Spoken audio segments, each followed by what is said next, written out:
Today, we're going to be looking at nonfiction, and I need you to understand this. We have left the horror genre, and we have left the Greek mythology sections.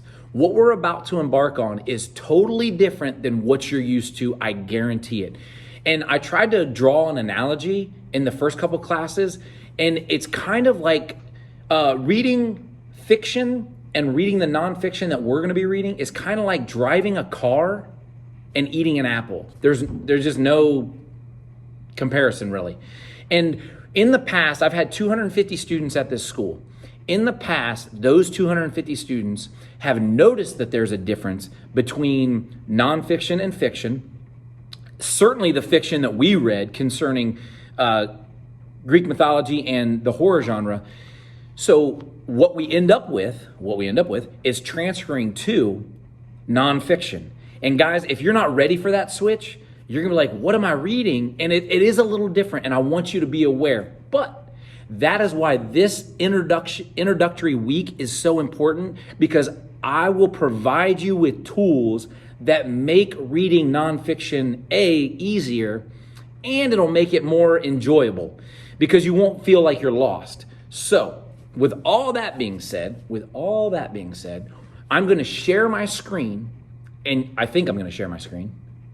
Yeah, I should be able to share my screen. Yep. And I'm gonna show you. Yep. Ding, ding, ding, ding. Keep an eye on that chat just in case. Cooper might have some snow falling, so that'll be something he might want to announce. I'll alert the media. There you go. All right, so elements of informational text, as you see at the top here. Literary nonfiction or informational text discuss real people in real places and real events. That last one is the big one, real events, while using literary techniques and expressing artistic insight. Now, these literary techniques aren't much different than what we've seen in the past. When we talk about just parts of speech, verb, noun, adjective, and adverbs, the utilization of those give insight to us, the reader. It's no different in this case. So when we look at literary, nonfiction, or informational text, the author still uses literary techniques and express artistic insight, which is totally fine, and it's still nonfiction, and that's important for you to know. So next up, for those playing along at home that are reading this, inside of Google Classroom is a file. It's just a material. It's a resource. It's not an assignment. It's just a resource, and it gives you the information that I'm reading. So as you're watching this, maybe in like 5 days or something, you want to watch this and read along, there you go. That's where you can find it. Literary nonfiction, also called informational text, is writing that describes real people, real places, real events, and real ideas, but it employs the types of craft and artistry seen in fiction and poetry. Now, we've covered both poetry and fiction. Poetry in Annabelle Lee, fiction in The Monkey's Paw, fiction in The Telltale Heart, Frankenstein poem. These are all pieces that we have looked at, okay? So we're gonna continue using the idea of the craft and the artistry. However, they're gonna lay it out differently because it's nonfiction now. And you have to be ready for that. And I think that's the big thing that I wanna communicate. You just have to be ready for that. So here we go. For example, in an account of a historic soccer game, an actual soccer game that occurred, an author might include conversations among players. These would be from secondary sources that they provide, whether individuals are recounting that conversation or coaches are relaying the information, or maybe refs were talking about it. It's an actual conversation that was had. Such use of dialogue, a technique that you would know from fiction, helps readers better understand the player's thoughts and feelings. In describing the game, the author might also build suspense, and we definitely looked at that with the horror genre. A feeling of tension about what will happen next. Works of informational text may focus on big topics like how did a war come about, what happened during the war, and then what happened to resolve the war. That might happen. That is a big topic. Or alternatively, they may focus on small topics, such as a moment in someone's life, Maybe instead of the entire war, it only focuses on one small battle and only like 5 to 10 minutes of that small battle. So you have differing ways to bring about this nonfiction, whether big topics or just something small that they want to communicate. Regardless of the topic, whether it's big or small, an informational text expresses central or main idea or a key point, if you will.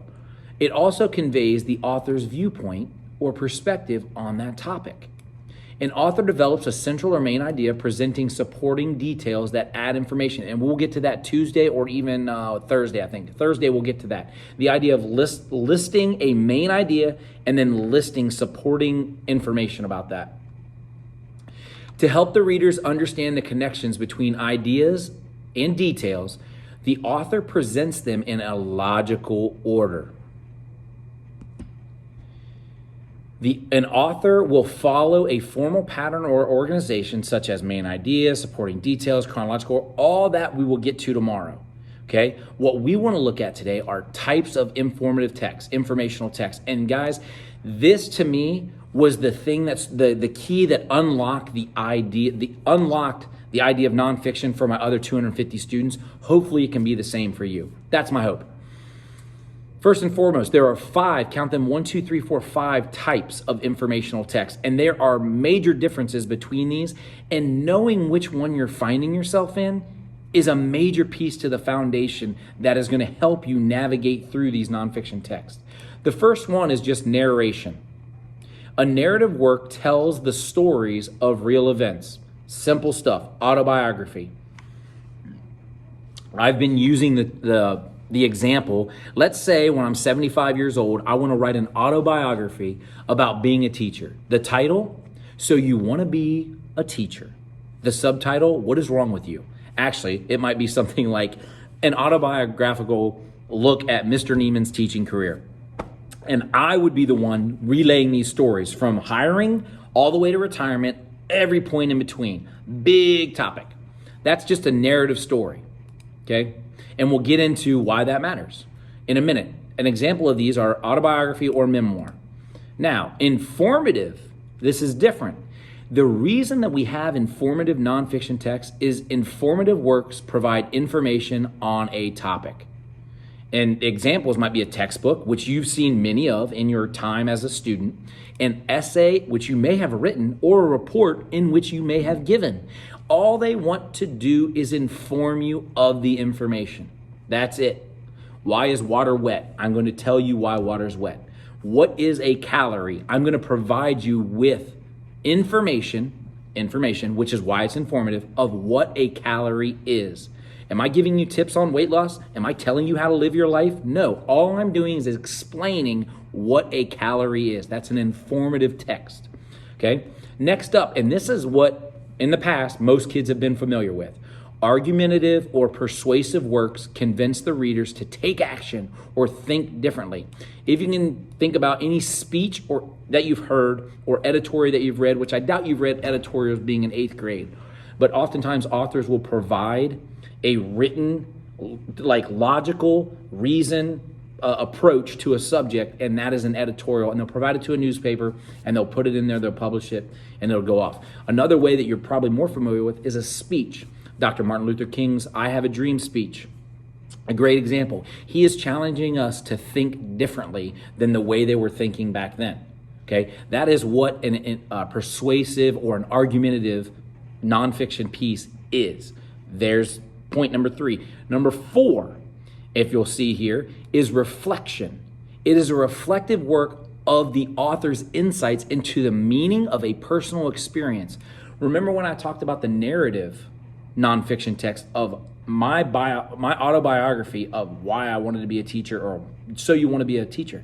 That encompasses my entire life.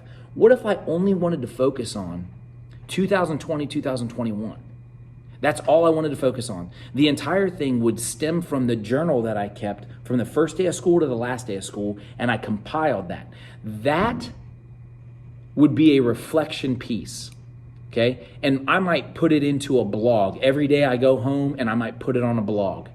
This was my experience today in a Zoom session. Some cat jumped up on some kid's head, this, that, or the other. And I'm relaying information throughout the entire year, but then I'm done. I walk away from it because it was 20 to 21 and that's it. And I did so in the idea of a blog. So there you go. Last but certainly not least is explanatory. And this is the easiest one, but yet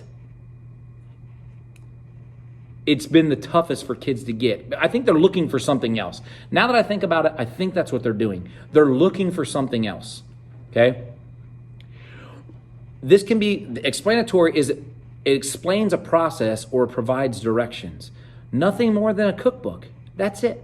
Nothing more than a manual on how to put together a TV stand or directions on how to build a Lego set, okay? Those would all fall under explanatory. All it's doing is explaining. That's it, okay? So here's what we have. We have these 5 pieces, and as you see, this box right here, we have these 2 boxes. In this, we get the type of narration, the type of informative text, and examples of it. These are the definitions all the way over here, okay? Now, we're about to go into a breakout room, and what you're gonna find is you're gonna be asked to write the type of nonfiction text, you're gonna be asked to write a definition of it, and then you're gonna be asked to give an example.